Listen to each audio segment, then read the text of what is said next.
Okay, अब देखेंगे infective endocarditis के बारे में। Infective endocarditis is an infection of the endocardium of the heart walls और न्यूरल एंडोकार्डियम। तो ये मेनली जो हार्ट वॉल्स होती है और एंडोकार्डियम, उन दोनों को इन्फेक्ट करता है। ये स्ट्रक्चर्स इन्वॉल्व होते हैं। दूसरे स्ट्रक्चर्स भी इन्वॉल्व हो सकते हैं, like atrial and ventricular endocardium and intrathoracic vessel. जो मेन स्ट्रक्चर्स होते हैं वो हार्ट वॉल्व एंड एंडोकार्डियम, वो इन्वॉल्व होता है इन द इन्फेक्टिव एंडोकार्डाइटिस। इसके जो मेन क्लिनिकल फीचर होता है वो fever and murmur. Causative organism देखते हैं, it can be bacteria, fungus और क्लेमिडिया। बैक्टीरिया में most common streptococcus and staphylococcus. इसके बाद क्लासिफिकेशन देखते हैं according to the clinical course, it can be acute or subacute. According to causative organism, it can be bacterial, viral, fungal or rickettsial. According to nature of the valve or device, it can be native or prosthetic. Native में जो natural valves होता है हमारे वो, और prosthetic में prosthetic valve जो होता है उनमें अगर इन्फेक्शन होता है, that is called prosthetic valve infective endocarditis. Then according to the side affected, can be left और राइट। तो ये क्लासिफिकेशन हो गए। ये इमेज ऑफ इन्फेक्टिव एंडोकार्डाइटिस, यहाँ पे देख सकते हो बहुत सारी ये जो है वेजिटेशंस फॉर्म हुई है, और जो एंडोकार्डियम होता है वहाँ वो इन्फेक्टेड है। तो ये image of infective endocarditis. Valve and endocardium are involve. Main जो उसका क्लासिफिकेशन वो है एक्यूट एंड सब एक्यूट, और दूसरा prosthetic valve endocarditis. But main जो है वो acute and sub acute. Acute में the onset is acute and there is rapid progress. Acute में इन्फेक्शन होता है of normal heart valve. Okay, जो अनअफेक्टेड या अनइन्फेक्टेड हार्ट वाल्व होता है वहाँ पे इन्फेक्शन होता है in acute infective endocarditis. Organism are highly virulent, इसमें वेजिटेशंस फॉर्म होती है, एब्सेस भी फॉर्म होता है, and death can be with in 6 weeks. Complication most common is heart failure, इसमें कॉम्प्लिकेशन ज़्यादा होती है। Organism is staph aureus, main organism is staph aureus. दूसरे होते हैं लाइक स्यूडोमोनास, स्ट्रेप्टोकोकस निमोनिया, वो सब। तो एक्यूट में इन शॉर्ट इसमें रैपिड प्रोग्रेस देखने को मिलता है। ये नॉर्मल जो हार्ट वाल्व होता है वो इन्वॉल्व होता है। ऑर्गेनिजम्स आर हाईली विरुलेंट, इसमें वेजिटेशन एंड एब्सेस फॉर्म होता है, उसके ज़्यादा चांसेस रहते हैं। कॉम्प्लिकेशंस ज़्यादा रहती है like heart failure, and main organism is staph aureus. फिर सब एक्यूट देखते हैं, it has a insidious onset, मतलब slow onset. Only damaged heart valve are involve. Only damaged heart valve are involve. Virulence of organism are low, they are less destructive. Complications के chances कम रहते हैं, complication या होते ही नहीं है।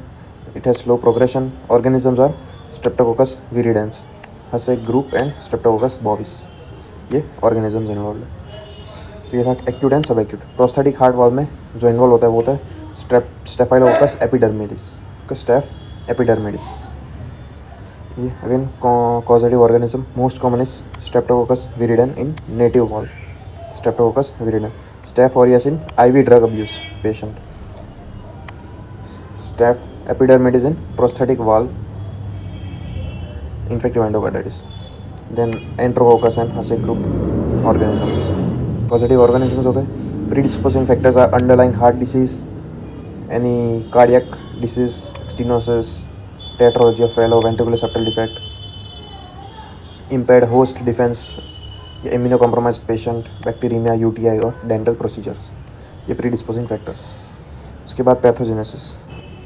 ओके, उसके बाद देखते हैं पैथोजेनेसिस ऑफ इन्फेक्टिव एंडोकार्डाइटिस।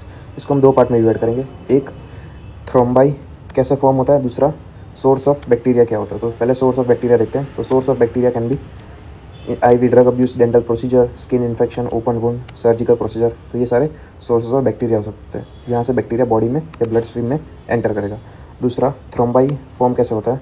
तो पहले जो प्रीडिस्पोजिंग फैक्टर्स बताए थे, वो predisposing factor they cause turbulent blood flow. इसकी वजह से जो वाल्व होता है वो डैमेज होती है, आप प्रॉपरली ब्लड कंडक्ट नहीं कर पाते हैं, उनका डैमेज होगा तो अल्टर्ड ब्लड फ्लो होगा, which will cause thrombi formation. फिर इसमें फिब्रिन एंड प्लेटलेट डिपोजिशन भी होगा। तो ये कंडीशन होगी नॉन बैक्टीरियल थ्रोम्बोटिक एंडोकार्डाइटिस। अभी बैक्टीरिया इसमें इन्वॉल्व नहीं हुआ, लेटर ब्लड स्ट्रीम में होते होते बैक्टीरिया भी इन्वॉल्व हो जाएगा, तो ये जो वाल्व का एंडोकार्डियम होता है उसमें इन्फेक्शन हो जाएगा, जिसे कहते हैं एंडोकार्डाइटिस। और ये थ्रोम्बाई और bacterial infection, platelet, fibrin, collagen, ये सारे मिलके बनाते हैं वेजिटेशन, जो डिपॉजिट होंगे on the valve of the endocardium. कि इस तरीके से वेजिटेशन का फॉर्म होता है। फिर अल्टीमेटली ये भी डिटैच होते हैं दे कॉज एम्बोलाई, जो आगे क्लिनिकल फीचर्स फॉर्म करते हैं। होपफुली समझ में आ गया होगा। जो डैमेज्ड एंडोकार्डियम होता है, it is the site of attachment of bacteria. तो जहाँ पे एंडोकार्डियम डैमेज होगा वहाँ पे बैक्टीरिया आके अटैच हो जाएगा टू प्लेटलेट फिब्रिन थ्रोम्बस जो पहले था। इसके बाद it will form vegetation. Clinical feature science and symptom कौन कौन से होते हैं? तो उसका एक निमोनिक है फ्रॉम जेन,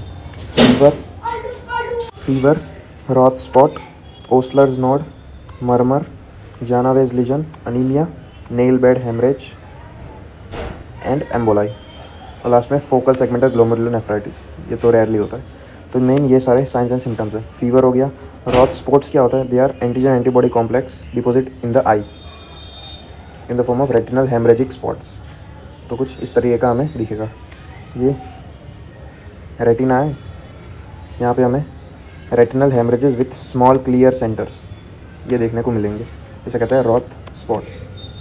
उसके बाद Osler's node. Osler's node are painful antigen antibody complex deposit in the fingers. ये फिंगर्स में डिपोजिट देखने को मिलेंगे इस तरीके। They are subcutaneous tender subcutaneous nodule in the pulp of fingers. याद रखना ये टेंडर होता है, ये पेनफुल होता है।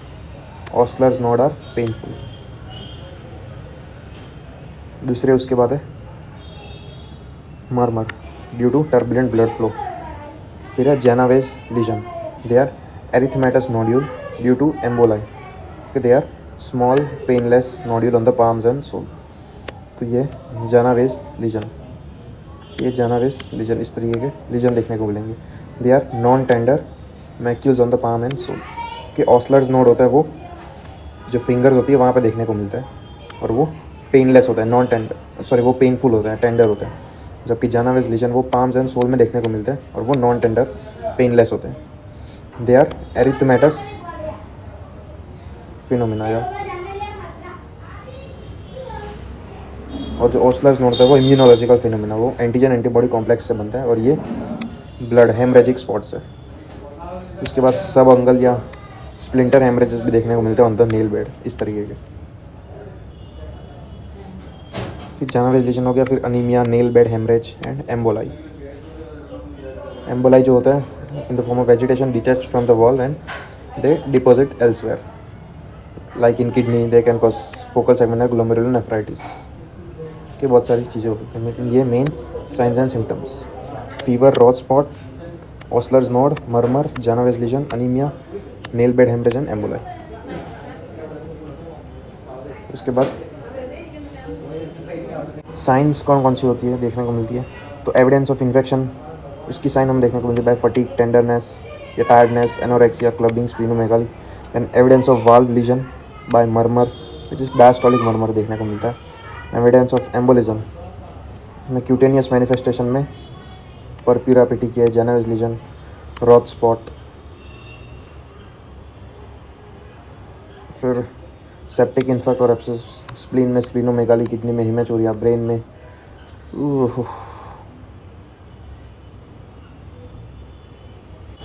में convulsion, stroke etcetera etcetera. Lung में pulmonary embolism. Evidence of immunological phenomena में Osler's node, Roth spot and glomerulonephritis. उसके बाद मेन आता है इन्वेस्टिगेशंस में। मेन इन्वेस्टिगेशन और ब्लड कल्चर एंड इकोकार्डियोग्राफी।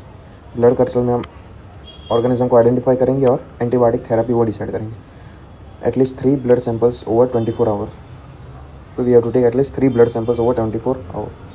फिर सीरोलॉजिकल टेस्ट, ईसीजी करेंगे to diagnose any complications like AV block, MI due to any emboli कि ईसीजी हो गया। Then chest x ray for cardiomegaly and pulmonary oedema.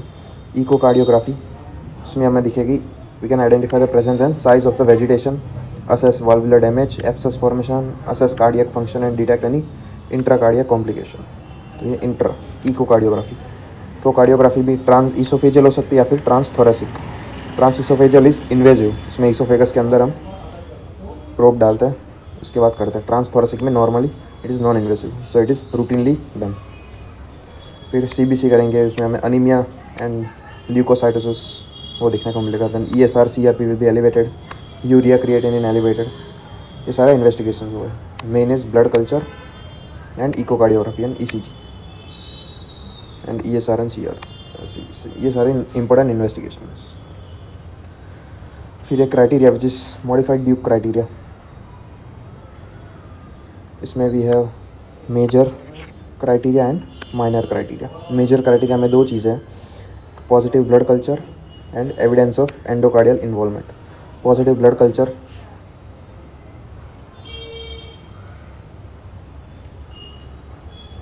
जो होगा वो पॉजिटिव आएगा for any of this organism, तो एक वो हो गया। दूसरा एविडेंस ऑफ एंडोकार्डियल इन्वॉल्वमेंट, वो it can be done by echocardiography, तो उससे हमें पता चलेगा कि एंडोकार्डियल इन्वॉल्वमेंट है कि नहीं है।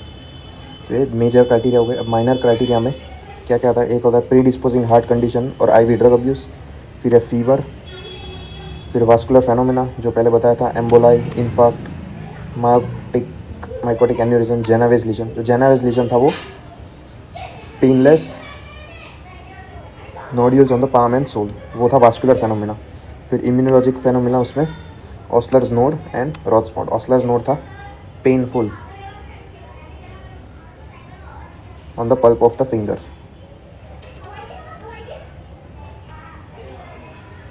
पेनफुल टेंडर सबक्यूटेनियस नोड्यूल, वो था ऑस्लर्स नोड। जेनावेज लीजन था non tender macule on the palms and sole. तो जेनावेज लीजन वो है वास्कुलर फेनोमेना, इम्यूनोलॉजिकल फेनोमेना वो है रॉथ स्पॉट एंड ऑस्लर्स नोड। फिर microbiological evidence in positive blood culture for any other organism. तो ये major और माइनर क्राइटेरिया। अब डेफिनेटिव एंडोकार्डाइटिस कब कहेंगे, अगर 2 मेजर क्राइटेरिया फुलफिल होते हैं, या फिर 1 मेजर प्लस 3 माइनर और 5 माइनर। ये कंडीशन में हम कहेंगे कि there is definitive endocarditis. Okay, 2 major, 1 major plus 3 minor और 5 माइनर। पॉसिबल एंडोकार्डाइटिस तब कहेंगे जब 1 मेजर एंड 1 माइनर एंड और 3 माइनर, ये पॉसिबल एंडोकार्डाइटिस। इसके अलावा जो भी होंगे वो रिजेक्टेड एंडोकार्डाइटिस होंगे। Complications main are cardiac complications, they are due to direct valve damage like ring abscess, perforation, rupture of the valve, myocardial abscess, pericarditis, valvular dysfunction, heart failure। फिर renal complications and then emboli, जो पहले बताए थे CNS में जाएगा, respiratory system, spleen में, ये सारे complications. Management, main management is obviously medical management, जिसमें हम एंटीबायोटिक देंगे। स्ट्रेप्टोकोकस के अगेंस्ट है penicillin 1 gram 1.2 gram 6 hourly for 4 weeks followed by amoxicillin. Staphylococcus infection में देंगे flucloxacillin plus we can add vancomycin, gentamicin, ceftriaxone और डॉक्सीसाइक्लिन। सर्जरी, उसकी indication होती है अगर प्रोस्थेटिक वाल्व हो, हार्ट फेलियर हो, एब्सेस हो, फिर उसमें हम करेंगे सर्जरी, जिस वाल्व रिप्लेसमेंट और वाल्व रिपेयरमेंट। ये समरी दी हुई है ऑफ ट्रीटमेंट। स्ट्रेप्टोकोकस में हम देंगे पेनिसिलिन, एंटेरोकोकस में देंगे एम्पिसिलिन प्लस जेंटामाइसिन, स्टेफाइलोकोकस में देंगे वैंकोमाइसिन। तो प्रोस्थेटिक हुआ then vancomycin plus gentamicin plus rifampicin. Culture negative में देंगे vanco plus gentamicin. Culture report negative, उसमें देंगे सब्ट्रैक्शन करने वाला। प्रोस्थेटिक वाल्व एंडोकार्डाइटिस, उसमें भी again same vancomycin and gentamicin और सेफ्ट्रिएक्सोन। प्रोफाइलैक्सिस हम कब करेंगे, अगर कोई डेंटल प्रोसीजर हो गई हो पेशेंट की, यानी कंजेनिटल हार्ट डिसीज हो, हिस्ट्री ऑफ इन्फेक्टिव एंडोकार्डाइटिस या फिर वाल्व रिप्लेसमेंट हो। प्रोफाइलैक्सिस में हम देंगे एमोक्सिसिलिन। एक इंपॉर्टेंट नोट, अगर स्ट्रेप्टोकोकस बॉबिस पॉजिटिव आता है on the culture, then we have to do colonoscopy because strep bovis can cause colon cancer. तो यही थी पूरी इन्फेक्टिव एंडोकार्डाइटिस, होपफुली क्लियर हो गया।